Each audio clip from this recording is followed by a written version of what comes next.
क्या बात है। मैं बिरहा गायिका काजल कोकिला कौशाम्बी से अपने पूरी टीम सहित इंडियन म्यूजिक संसार भैया जी के अजय भैया जी के देख रेख में रिकॉर्डिंग हो रही है। आप सबके बीच में एक छोटा सा बिरहा भेज रही हूँ। आशा नहीं विश्वास है आप लोगों को पसंद जरूर आएगा। बिरहा के शीर्षक बताया गया 1 महीना लड़का 16 साल लड़की के शादी। अब मास्टर साहब 4 लाइन भूमिका में।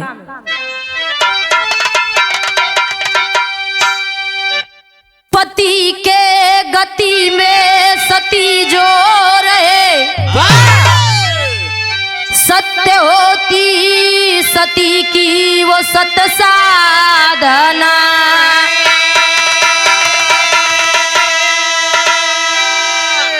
तो प्रेम प्रीतम के पग से जो हर पल करे, पूर्ण होती उसी प्राति की प्रार्थना।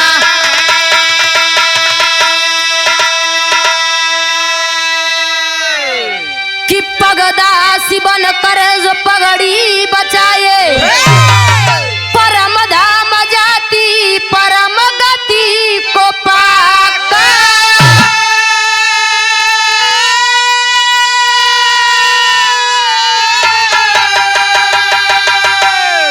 तो कन्हैया कहे प्राणपन पाती पत्नी, पुनः प्राण लाती है प्रभु पास जाकर।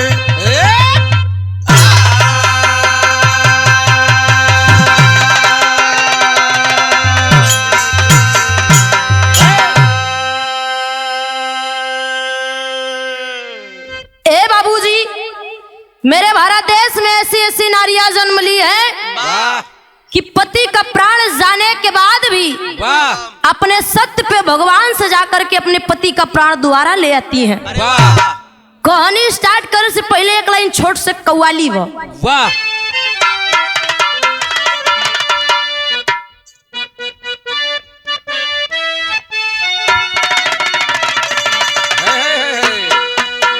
बतावल गईल कौनो प्रेमी और प्रेमिका के बात बा।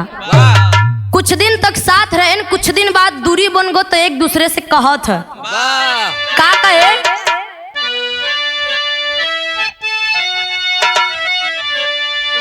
कि अब मजा नहीं आता,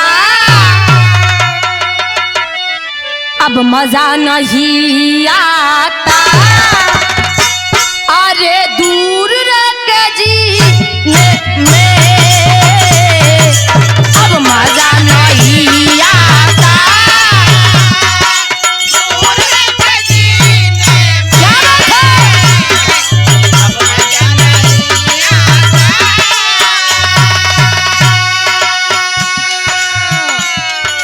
अब मजा नहीं आता, अरे दूर रह के जीने में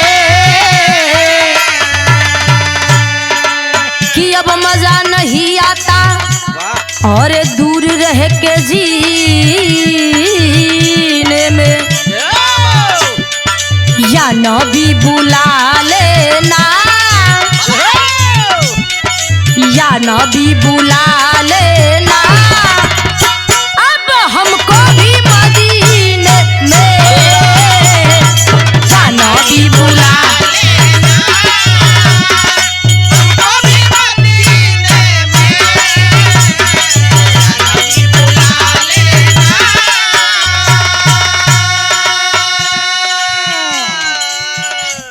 लेकिन ये भाव में कवि जी बड़ी सुंदर लाइन लिखत हैं। का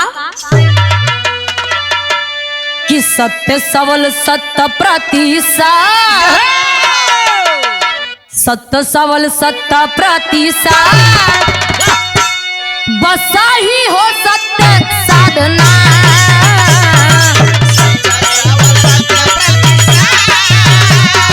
बसा ही हो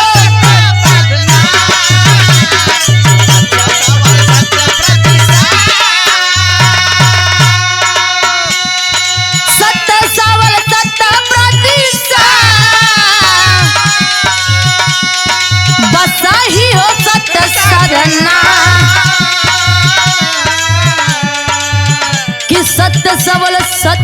प्रतिशत और बसई हो सत साधना। आते हैं आराध्य एक दिन, आते हैं आराध्य एक दिन, अब बसई हो आराधना। आते हैं आराध्य एक दिन, बसई हो आराधना।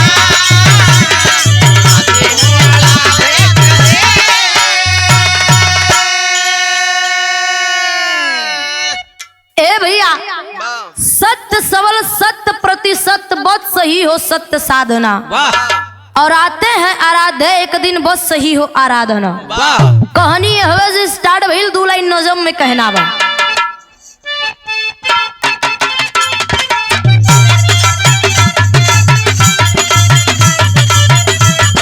हो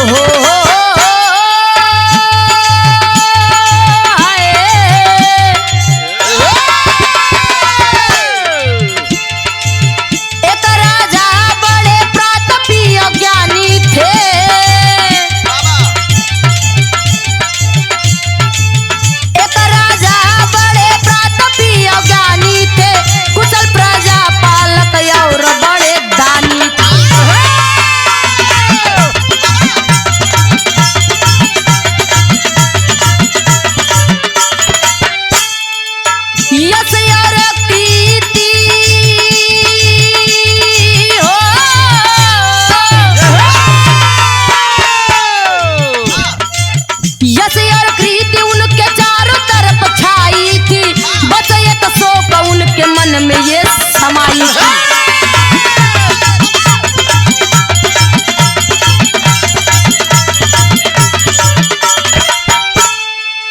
कोई संतान नहीं आया चौथप्पन उनका,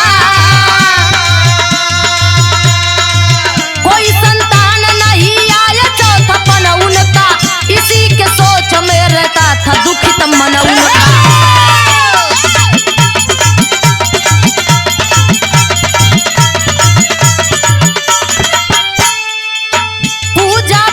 हवन यज्ञ खूब कराते थे, पूजा पाठ हवन यज्ञ खूब कराते थे, पूजा पाठ हवन यज्ञ खूब कराते थे, लाल की लाल की टेर वो लगाते थे।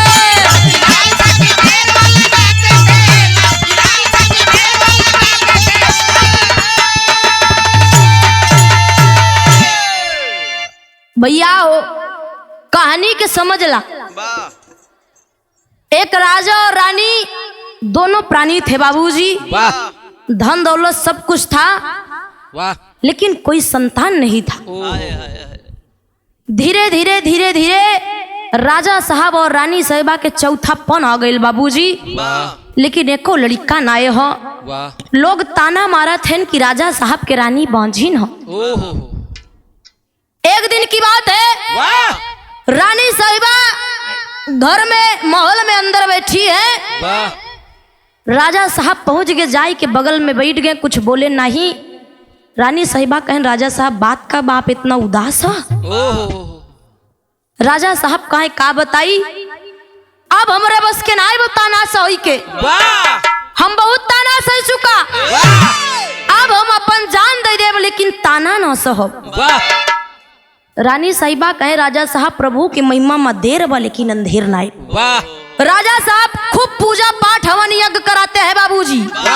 समय बीतता है तो होता है क्या, एक लाइन तर्ज बा।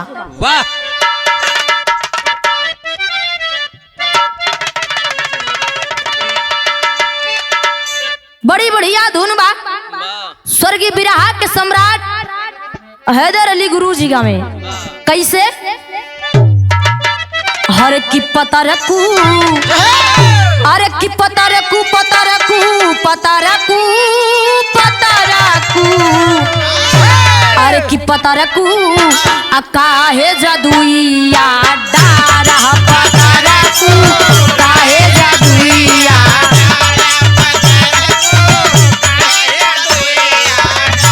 अरे जीते जिंदगिया में हमके हो बाजा रे पता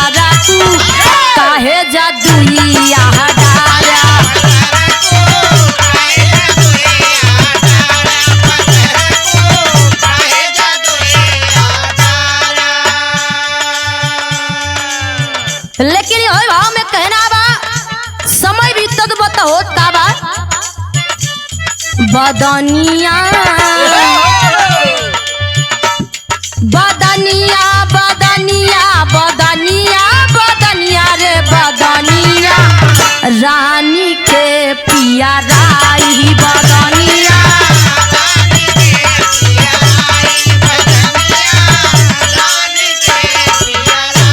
अरे सारे महलिया में खुशियाँ है छाई रे बदनिया रानी के पिया राई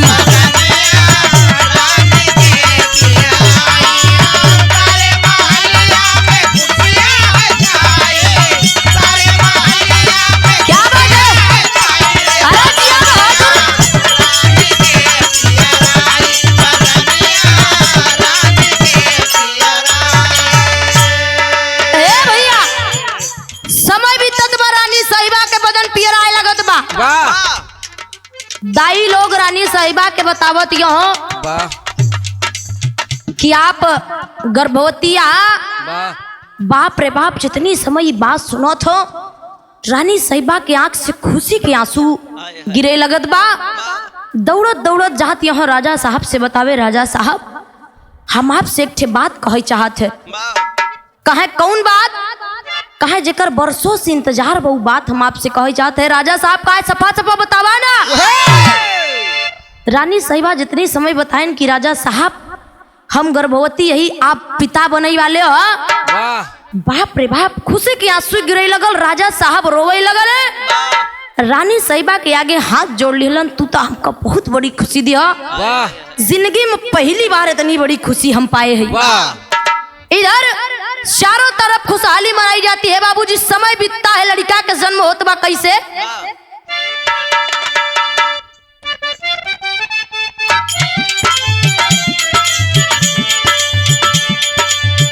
आया सुबह समय भइले सुघरा लाला नावा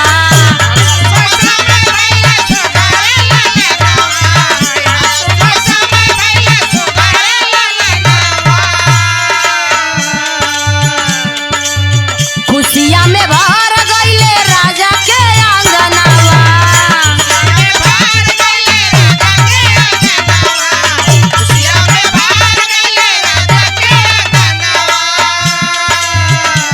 अरे नाच नाच लोग सब गावई बधाई रे बदनिया रानी के पिया धाई बदनिया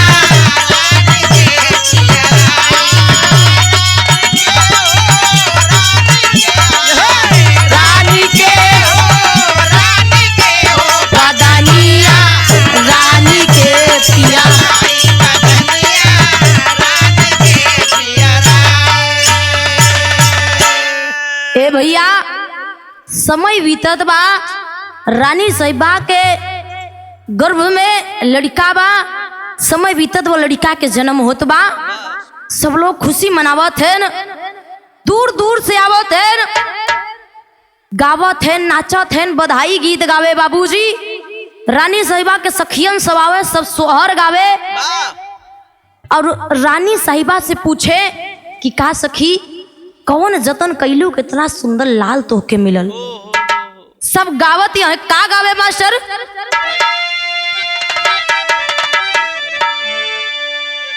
हरे की राजा रानी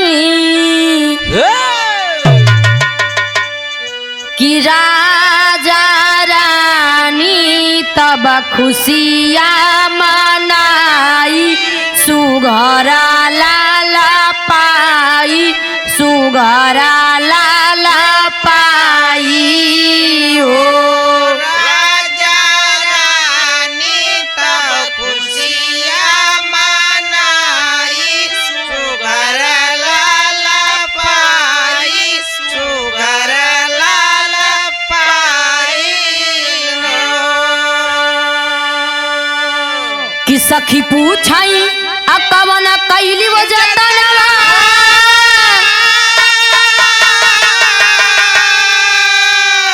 अरे की बतावई मयनवा अब बतावई मयनवा नु हो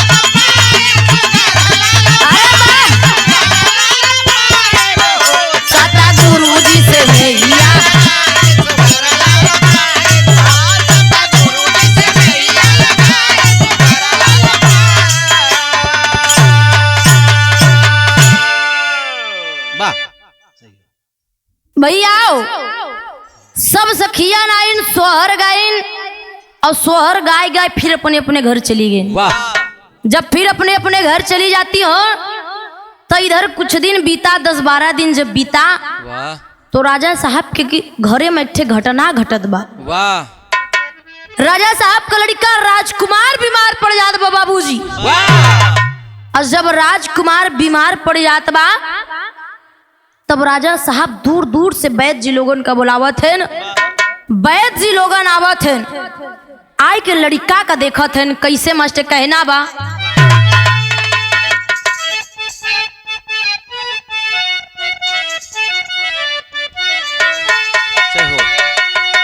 हर एक की कुछ दिन बीता समैली है कारावटिया।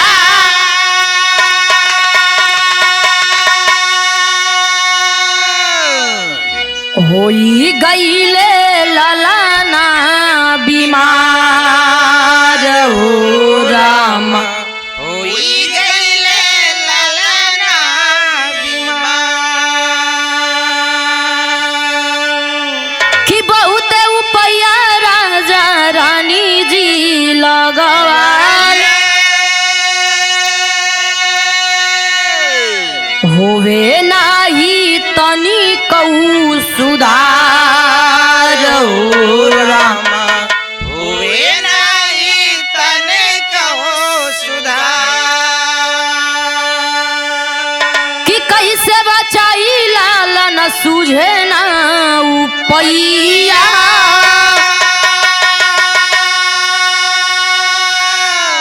ओहरो वही राजा पीटा कोई कपार। राजा पीटे के कपार। अरे हमारे ललनावा का केहू ता बचाइले।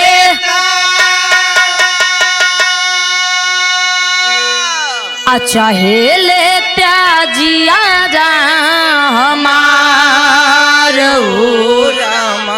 चाहे ले त्याजिया राम। ए भैया वैद्य जी लोग आवत हन, आई के राजकुमार के हाथे के नारी पकड़ के देखत हन। देख के राजा साहब से कहन, राजा साहब, ए राजा साहब,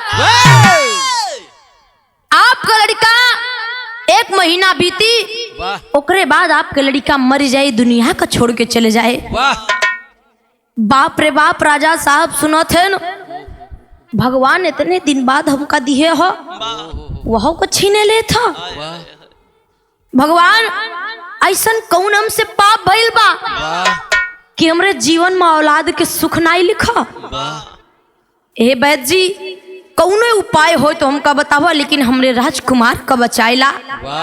राजा साहब गिड़गिड़ात हैं, रोवत हैं, लेकिन वैद्य जी लोग कहते राजा साहब आपके लड़का ना बचे। तब ही कुछ देर बाद ओमे से एक वैद्य जी उठाते हैं, राजा साहब आपका लड़का एक तरह में बच सकता है।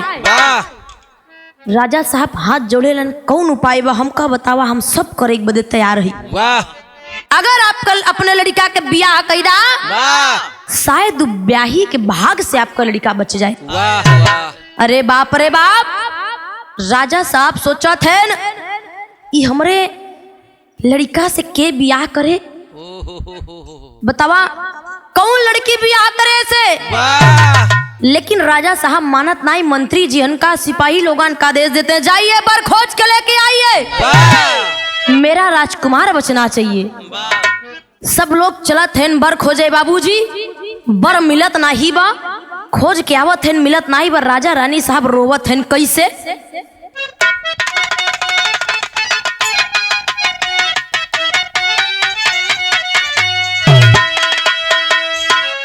किसे जब चढ़ता डरा लागे मोरी गोइया।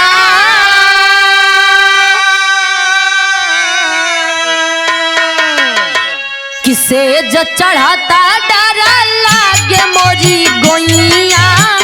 दूल्हा घूंघटा पटा खोले रे, सैया घूंघटा पटा खोले रे।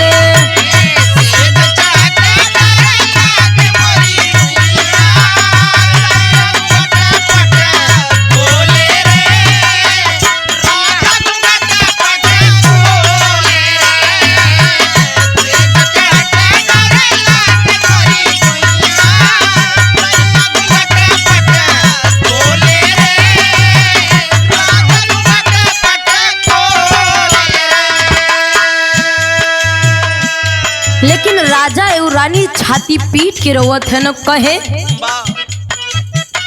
छतिया कपीट राजा रोवई मालिया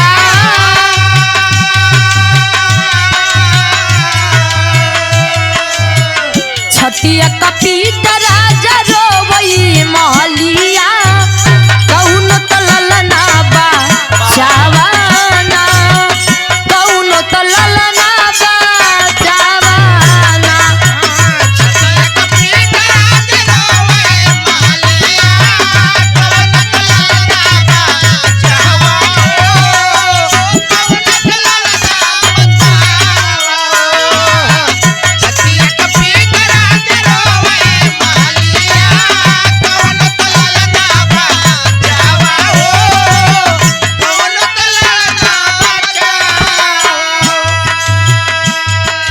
राजा और रानी दोनों प्राणी छाती पीट के रोवत है, हाथ जोड़ के कहा थे भैया केहू जने हमरे लड़का को बचाएला लेकिन केहू सुनत ना ई बक कहना बा राजा या रानी कहे रोई रोई बतिया भैया काम से छोड़ावाना भैया काम से छोड़ावाना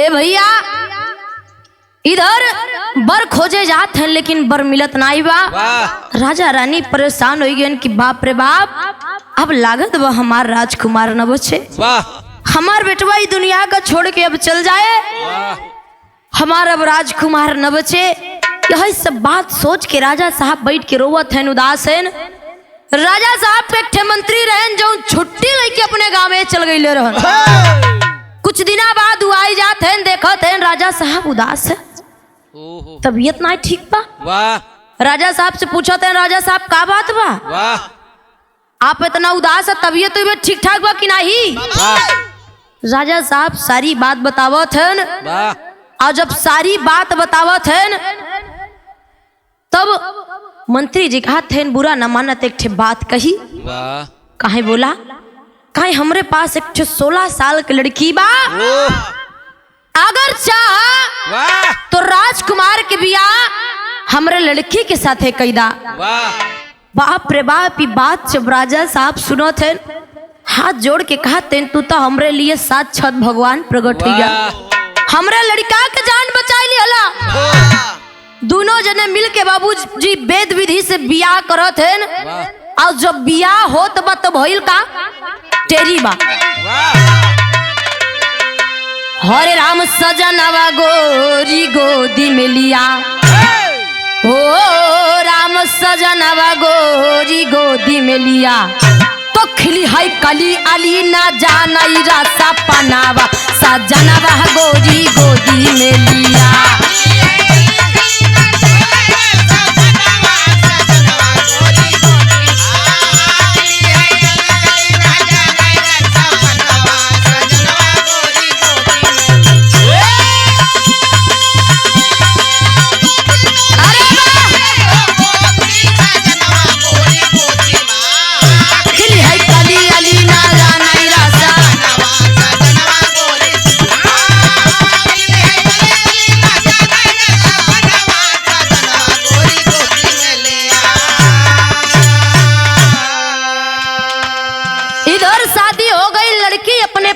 गोद में लिहे बा कि राही साजा ना खेलाई अपने गोदी माँ उठाए कबो कारा बिचा डारा झूलावई झूलाना खूब चूम चटकार करई प्यार यौ दूला गा के लोरी लाई दारू सुलावई फलाना सखिया ताना मारई आई कैसे लियू जाना मार ई है सजना तुम्हार किया ही लालन हे सहसा की नहीं पीर हुआ मनावाया सहसा की नहीं पीर हुआ मनावाया किया बना को सीधा उठा के सजना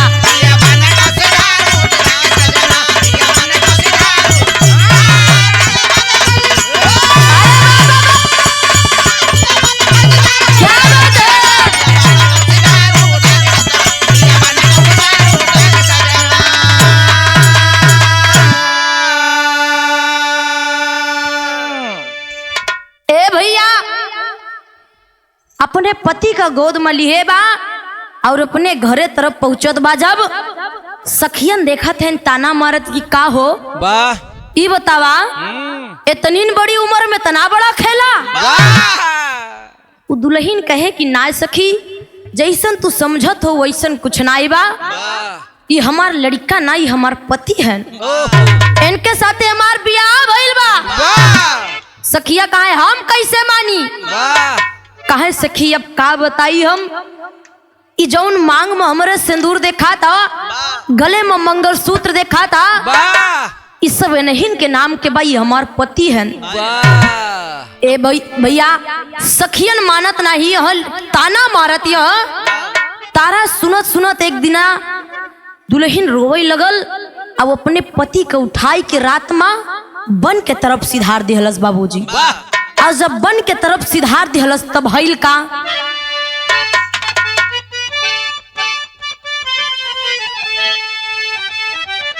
देखाई है पुरान तर्जबा दादा लोग गावत रहे कि हम गवाना नहीं जा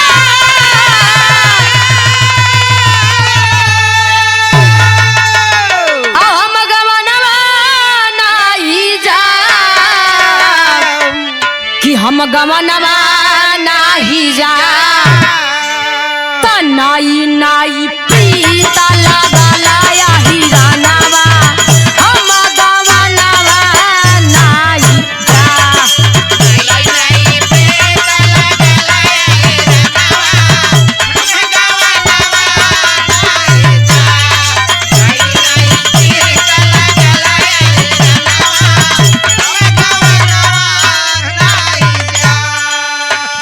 यही भाव में कहना बा दुल्हन बन मजात बा कि वो सजनवा लइकना औ सजनवा लइकना उ सजनवा लइकना तब पहुंची जाई रात दिया बनावा उ सजनवा लइकना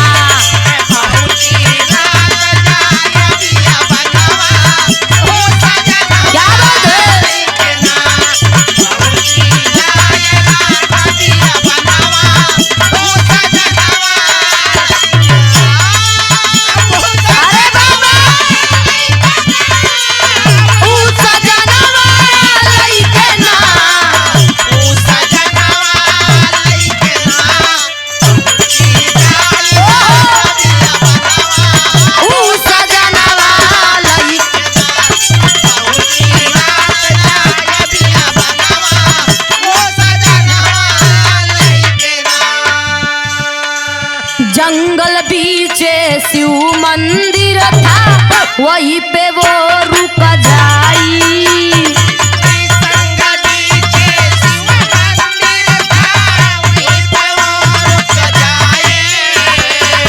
जंगल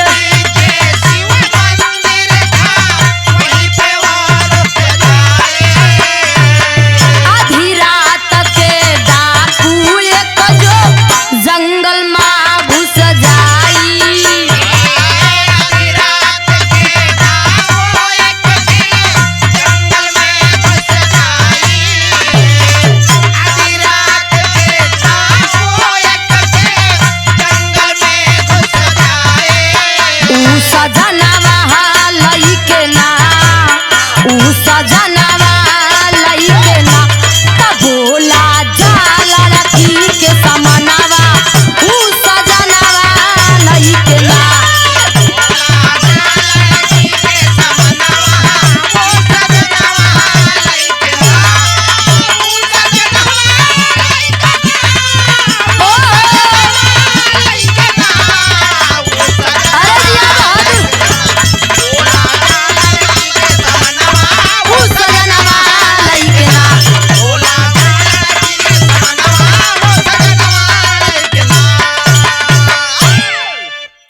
बीच जंगल में अपने पति के उठाई के रात में चली गई। वाह वह बीचे जंगल में एक ठे भगवान भोलेनाथ के मंदिर रहल। वाह वह मंदिर में जाई के उ दुल्हन उ लड़की बैठ के वाह अपने पति का गोद में लिए भगवान से कहत बा प्रभु ई कौन जन्म के पाप वाह हमका ये जन्म में दे था प्रभु। वाह ये 1 2 3 साल के होतन तो इनका हम पाल पोस ले। औका ई बतावा 1 महीना के अपने पति का हम कैसे पाली पोसी। वाह भगवान से विनती करत बा तबे वही जंगल में एक ठे डाकू आवत बा बाबूजी। वाह अब मंदिर के पास पहुंचा, देखे इस मंदिर में 16 साल की लड़की इतनी खूबसूरत सुनसान जंगल में क्या कर रही है। ओह मंदिर में घुस गया, जाके लड़की से पूछे, है लड़की हे तुम कौन हो, यहाँ क्या कर रही हो। वाह लड़की सारी बात बताए।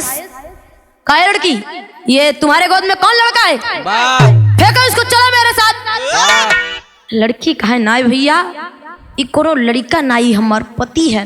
वाह बाप रे बाप, जितनी समय बात डाकू सुनत बस 4 कदम पीछे हो गई, पगलाए हो गई है। मैं कैसे मालूम तुम्हारा पति है। वाह कहे नाई भैया ये हमार पति है। भैया इतना ही कहत बा दुल्हनिया ओकरे बाद डाकू करत का बा।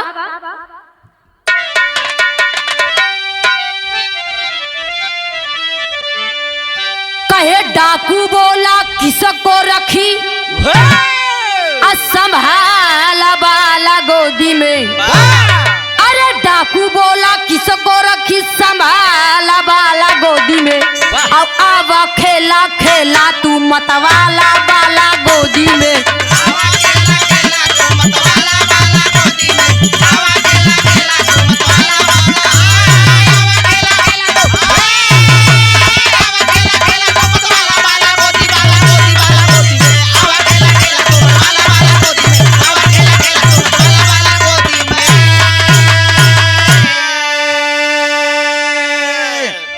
लड़की के हाथ से ऊ लड़का छोड़ा,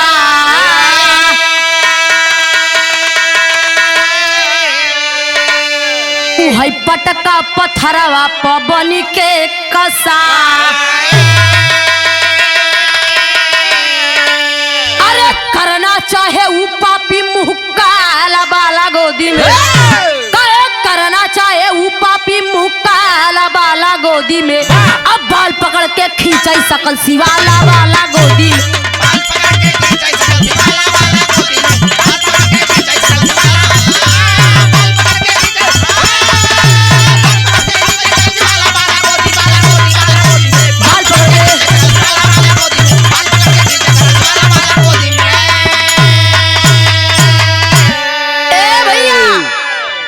इधर डाकू लड़का को लड़की के हाथ से छुड़ाई ले हलस और लड़का को छुड़ाई के है मंदिर में उठाई के जब मंदिर में उठाई के पटक दे हलस, लड़का के जान निकल गई बाबूजी। लड़की के बार पकड़ के डाकू घसीटत भय मंदिर के बाहर लियावत बा। और जब घसीटत भय मंदिर के बाहर लियावत बा तो वो लड़की वो दुल्हन डाकू से एक बात कहे कि भैया ए भैया का कहत बा मास्टर साहब।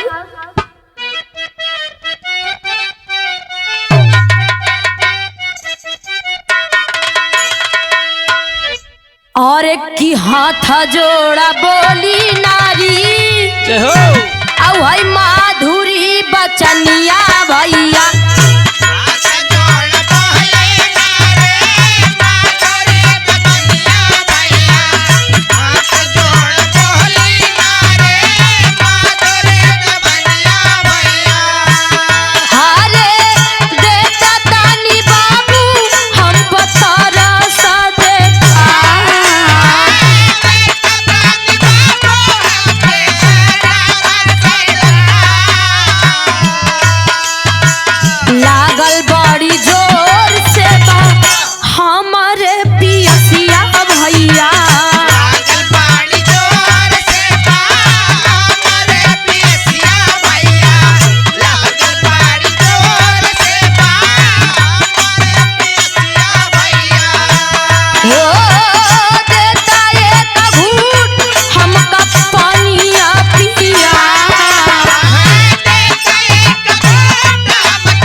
कि कहे भैया वाह हम तोरे साथे चले के तैयार ही भैया, लेकिन हमें पानी बहुत तेज प्यास लगल बा, वाह पहले हमका एक घूट पानी पिया दे भैया, तब हम तोरे साथे चलब। ओहो बाप रे बाप, डाकू बात जब सुनत बा, इस जंगल में हम कहाँ पानी पाई तो कली आई।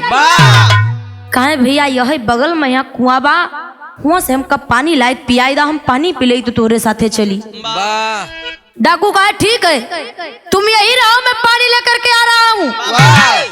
डाकू चल देलस बाबूजी पानी ले, इधर दुल्हनिया पीछे पीछे चुपके चुपके जात बा।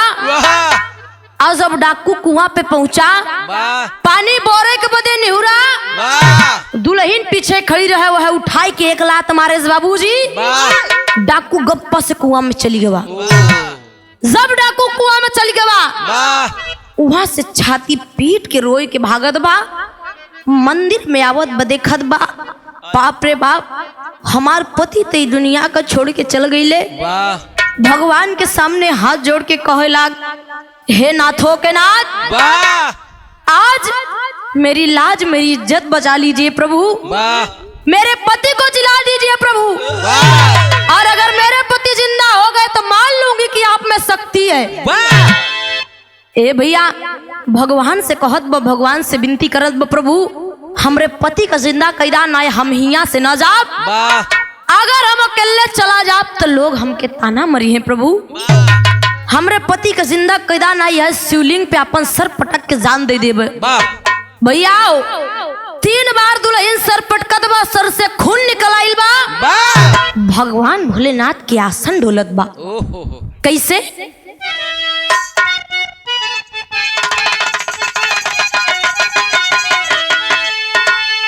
आई नारी शिव के पास, अब बरोवत खड़ी, कि आई नारी शिव के पास, अब बरोवत खड़ी, तो कहे दिहाला विधाता मुसीबत था।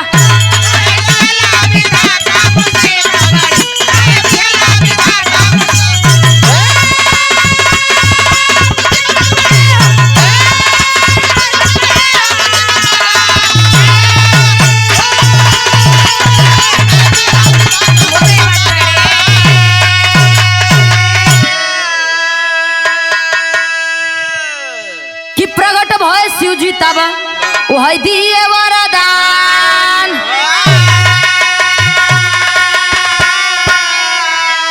अरे जिला करके लाला ना काकाइले जवान हो,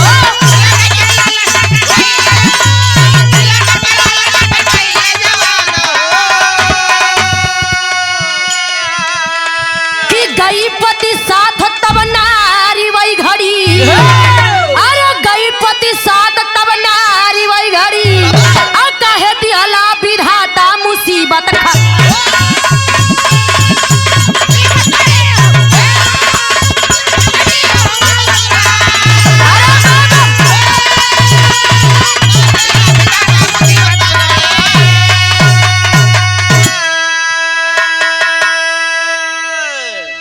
ए भैया जब सर से ओकर खून निकल आइल, भोलेनाथ के आसन डोल जात बा, भोलेनाथ प्रकट होते न, जाके लड़का के सर पर हाथ रखत हैं बाबूजी, लड़का जीवित हो जात बा।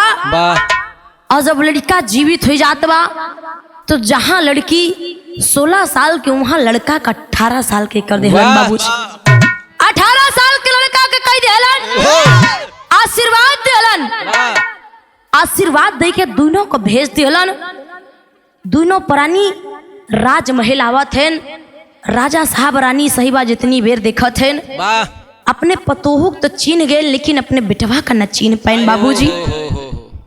रानी साहिबा सोचत बा, लागत भाई हमरे बेटवा का कतो मार के फेंक के आई बिया। रानी साहिबा पूछे लागत हन, दुल्हन पूरी बात बतावत बा कि अम्मा ऐसन ऐसन भइल बा, आई है तोहार बेटवा है, तोहार बेटवा और कतो नहीं है। ए भैया ये सब सारी बात सुन करके फिर एक बार राजमहल में खुशी होती है, फिर लोग आवत हैं, बधाई गावत हैं, आज सब लोग खुशी मनावत हैं। दोनों प्राणी खुशी से रहे लगले बाबूजी। बिरहा हमार समाप्त बा, आखिरी भाव गुरु घराने के परिचय में कहना बा।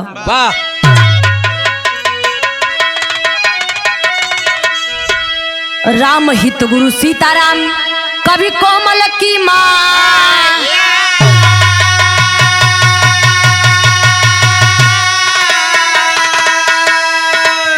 माधव गुरु कवि किशोर की कोई था ना पा